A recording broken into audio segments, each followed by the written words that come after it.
कि क्या बताऊं कि क्या मदीना है। ये देखिए कौन है। बहुत हो गया यार, बैठिए ना, बोला बहुत बड़ा करम है। देखिए जानते कौन है? ये हजरत आलम रजा। बड़ी मेहनत, बहुत मशक्क़त, बहुत तकदो, बहुत जाफेसानी, बहुत परेशानी के बाद इस जल तक में हद तक पहुंचाया। सबसे बातें हो जाती हैं। अभी बोला बैदी को फोन कीजिए, रिसीव करके बातें कर लेते हैं, है ना भैया। उसके बाद आइए नजीम रजा फैदी से बातें हो जाती है। 1990 से मैं जलसा करता हूँ, फोन कीजिए मैं बातें कर लेता हूँ। अगर कोई बात नहीं करता है तो मुफ्ती हम्माद रजा का मोबाइल जब चाहो हमेशा बंद रहता है। 1000 लोग मुझसे कहते हैं, आज यहाँ के लोगों ने कहा कि मुफ्ती हम्माद साहब कान में मत, मैदान में पूछना अचल साहब आप बात क्यों नहीं करते हो यार? आप फोन किसी का रिसीव नहीं मत करो। आवाम की फोन जो शोहरत के मालिक है उनकी फोन उठाओ यार, उनका मोबाइल उठाओ आप। मैंने कम से कम अपने यहाँ खरदा में 7 अक्टूबर के लिए 50 बार फोन किया, बंदा उठाए नहीं। मैं बात करूं तो कैसे, जब मेरे जैसे लोगों को ये इग्नोर करते हैं तो आवाम का क्या हाल होगा यार। माफी चाहता हूँ भैया आपसे, बराए करम उठाया कीजिए फोन, फोन उठाया कीजिए।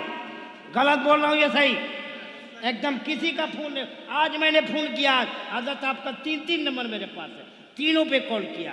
10 लोग दावत देने आया, यहाँ 20 लोग दावत देने आपके मौजूद हैं। मैं खुद दावत देने में शुमार हूँ, मैं आपको दावत दूंगा यार। फोन नहीं उठाओगे तो किसको, आपके बच्चों को दावत दूंगा, किसको दावत दूंगा बताओ। इसलिए बहुत मैं भी नाला हूँ और आपके चाहने वाले भी बहुत नाला हैं आपसे। इसलिए आपसे गुजारिश है, किसी का फोन जाए आवाम को उठाइए, नहीं उठाइए यार। बड़े लोगों का फोन उठाइए, आप उठाइए। मेरा फोन देखिएगा 50 मिस कॉल होगा, भैया नहीं उठाया आपका सचो यार। अच्छा एक और कमाल है, मैं जब फोन कीजिए तो रूट सार बिजी ही यार, गलत बात है, उठाया कीजिए। आपसे बोलने में गलती हो, सॉरी, लेकिन फोन उठाया कीजिए, आपसे गुजारिश है। बहरहाल दोस्तों वक्त नहीं है। मुफ्ती हम्माद रजा बहुत अच्छे बोलते हैं, यूट्यूब, फेसबुक, गूगल, इंस्टाग्राम, पता नहीं कौन कौन ग्राम, हर ग्राम में मशहूर है। इसलिए इनसे गुजारिश है, कि माइक पर इनको मैं बुलाऊंगा, लेकिन इनकी आमद से पहले माजरत खां हूँ भाई हलचल सिवानी साहब और जुमला अपने उन अहबाब से मेरी जिनसे बात नहीं हो पाती है। मैं आपकी नाराज़गी को जायज़ समझता हूँ, लेकिन आप ज़रा मेरी भी मजबूरी समझा करें। मैं अगर किसी से बात ना करता तो शायद कहीं नहीं जा पाता। मैं बात करता हूँ तभी कहीं कहीं चला जाता हूँ। आपकी नाराज़ी भी बजा है, लेकिन मेहरबानी करें कभी भी किसी भी बात का गलत मतलब ना निकालना।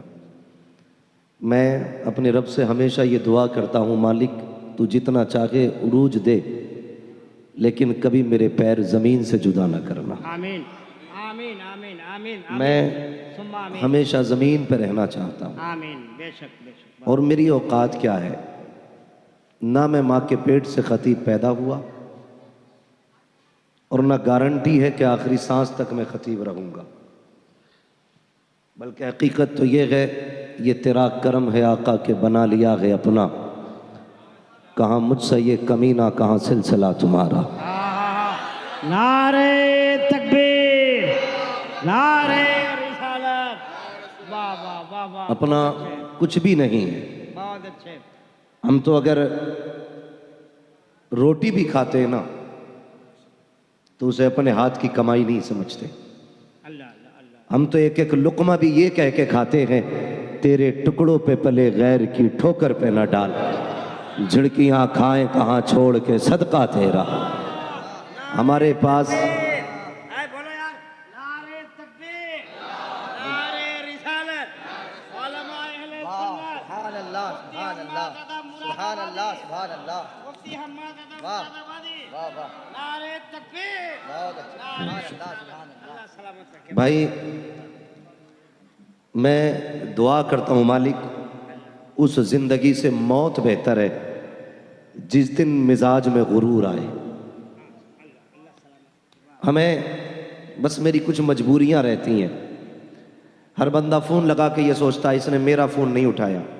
मैं आज ये बात कह रहा हूँ मजबूरी में, हालांकि मेरा वक्त ये तकरीर का था, मुझे इसमें अपनी वक्त बात नहीं करनी थी, लेकिन सिर्फ मैं सफाई कहने का हक तो रखता हूँ ना। इतना कहने का तो मेरा हक भी है कि मैं आपसे कहूँ। आप ये सोचते मैंने मेरा फ़ोन नहीं उठा, सुबह से शाम तक तकरीबन 1800 कॉलें रहती हैं, जिसमें बहुत भी उठाता हूँ तो 100-200 कॉलें उठा पाता हूँ। फिर उसके बाद मेरा सफ़र भी है, मेरा आराम भी है, और मैं इसको बरसरे मिंबर नहीं कहना चाहता, मेरी बीमारियां भी मेरे साथ रहती हैं। मैं बस ये दुआ करता हूँ मालिक, जब तक ज़िंदगी रहे ना तो तेरे जिक्र में गुजरे। और मेरी तो ख्वाहिश है, मैं दुआएं करता हूँ उजाले अपनी यादों के हमारे साथ रहने दो, न जाने किस गली में ज़िंदगी की शाम हो जाए। ये मेरे नाना बैठे हुए मिंबर पे, मैं सुबह से इनके घर पे हूँ। ये 4-4 घंटे मुझे छोड़ के गए कि तुम सो जाओ, लेकिन ये जब पलट के आए, गवाह है, मैं इनको जागता मिला। इन्होंने ये कहा सोए नहीं, तो मैंने सीधी बात कही, ये फ़ोन पे बात कर रहा था। पूरे हिंदुस्तान, सिर्फ हिंदुस्तान नहीं, बाहर से मेरे भाई कॉल आते हैं, और सिर्फ जलसों के नहीं, उसमें हर तरह के कॉल आते हैं। कोई गम के मारे भी फ़ोन करते हैं, कोई मुसीबत ज़दा भी फ़ोन करते हैं, कोई परेशान हाल भी फ़ोन करते हैं। रह गई बहुत बड़े लोगों की बात, तो मैं सबसे छोटा हूँ। मैं जानता हूँ जितनी मेरी उम्र है इतने तो भाई हमारे बड़े भाई सीवानी साहब निज़ामत कर रहे हैं उतने सालों से जलसों में। अल्लाह इनकी उम्र में बेपनाह बरकतें अता फरमाए और इनको उम्र खिज़र अता फरमाए। मुझसे अगर तकलीफ़ पहुँची है तो माजरत खा हूँ। मैं बस इतना आज कहना चाहूँगा, कोई मुझे खैरियत के लिए भी फ़ोन ना किया करे। मैं इतना मसरूफ़ और इतना उलझा हुआ रहता हूँ कि खैरियत वाले फ़ोन भी कभी कभी मुझे बोझ लगते। मुझे मेरे रब के हवाले कर दे ज़रूरत के लिए। और तकलीफ़ क्या होती है मैं बता दूँ आज बाबा। तारीफा दे दीजिएगा। हाँ, तारीफ हुआ तो तब दे जब हमारी तारीफ। मैं हलचल भाई बैठे हैं, मैंने कल ये बात कही थी, कहाँ था कल मैं, पुणे में। कल मैंने ये बात कही थी, मैंने कहा था कि जितनी बार हम घर से निकलते हैं ना, हमें उतनी बार अपने जनाजे का मंजर नजर आता है। अल्लाह। उसकी वजह यह थी कि जब हम घर से निकलते हैं, हमारे बच्चे इस तरह हमारे आने के दिन का इंतजार करते हैं जैसे लोग जलसों के दिनों का इंतजार करते हैं। मुझे नहीं लगता मेरी जिंदगी अपनी है भाई आलम साहब। मैं सिर्फ इसलिए जलसे में आया हूं कि हो सकता अल्लाह इन जलसों के सदके मुझे जिंदगी बख्शे। मैं माइक में कह रहा हूं, झूठ नहीं है। मुझसे डॉक्टर ने यह कहा था 90 दिन तुम्हें बिस्तर से नहीं उठना है। ये 6 दिन पहले की बात है, डॉक्टर ने मुझसे कहा था 90 दिन तक नहीं उठना। मैंने कहा मेरे जलसे हैं। उसने कहा फिर मौत की गारंटी नहीं है। मैंने कहा छोड़िए डॉक्टर साहब, आप मौत की बात करते हो, कसम खुदा की हम उनके नाम पे जानते जा रहे हैं जिनकी ठोकरों से मुर्दे जिंदा हो जाते हैं। नारे तकबीर, जोर से बोलो नारे तकबीर, नारे रिसालत, अल्लामा मुफ्ती हम्माद रजा। भाई मैं मिंबर पे बैठ के कह रहा हूं, अगर झूठ हो तो अल्लाह मुझे आज ही गूंगा कर दे। मुझे रमजान तक फुर्सत नहीं है। मैं 2-2 महीने में अपने बच्चों को 2-2 दिन नहीं दे पाता हूं। मैं 10 दिन खाली रखता हूं हर महीने में, लेकिन कोई कहता तुम्हें गौस पाक का वास्ता, मैं उस वास्ते पे अपनी छुट्टी कुर्बान कर देता हूं। कोई कहता खुदा के वास्ते वक्त दे दे, मैं खुदा के वास्ते पे अपनी छुट्टी कुर्बान कर देता हूं। और ये वास्ते हैं कि जो मैं अपने बच्चों की परवाह नहीं करता। मैं कभी कभी सोचता हूं, मुझसे मेरे बच्चे पूछेंगे बता तूने दुनिया को वक्त दिया था, तेरे लिए, तेरे पास हमारे लिए 2 दिन का वक्त नहीं था? अगर मैं ये कह दिया करूं वक्त नहीं है, खुदारा मजबूर ना किया करो। मैं कभी रेट बढ़ाने के लिए तारीख बाजी नहीं करता। मैंने कह दिया खाली नहीं है तो हो ही नहीं सकती है, मैंने कह दिया खाली है तो फिर कोई मसला ही नहीं है।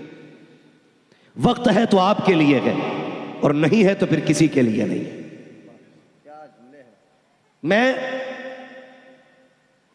मैं क्यों इतना वक्त, मैं जानता हूं मेरा फ्यूचर मेरे साथ क्या करेगा। गुलाम मोहिउद्दीन सुभानी, शायद कोई बच्चा ऐसा होगा जो उन्हें नहीं जानता होगा।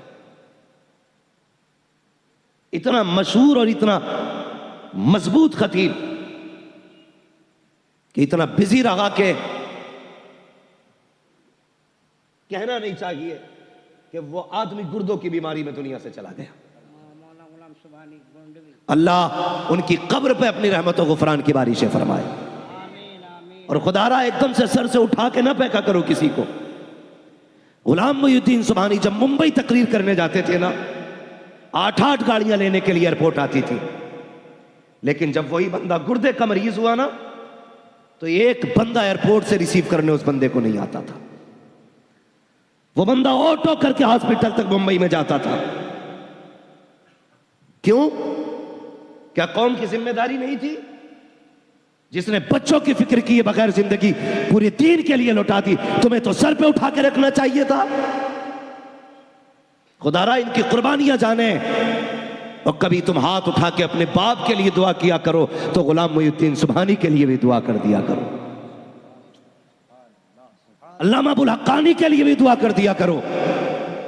हाँ, कभी कभी दुआ किया करो ना। तो कारी साहब, कारी रजीउल्लाह चतुर्वेदी, कभी उनके लिए भी दुआ कर दिया करो। वो बोलते बोलते दुनिया से चले गए। हमारी कौम ने क्या दिया खतीबों को सिवाय इल्जाम के? खुदारा मजबूरी समझा करो। और अगर कोई खतीब तुमसे छुट्टी मांगे तो उसे छुट्टी दे दिया करो। वजह बता रहा हूं, बीमारी की वजह से। मैं मिंबर पे बैठ के कहता हूं मेरे गुर्दों में भी तकलीफ है, फेफड़ों में भी तकलीफ है, लेकिन सिर्फ यहां तक क्यों आया?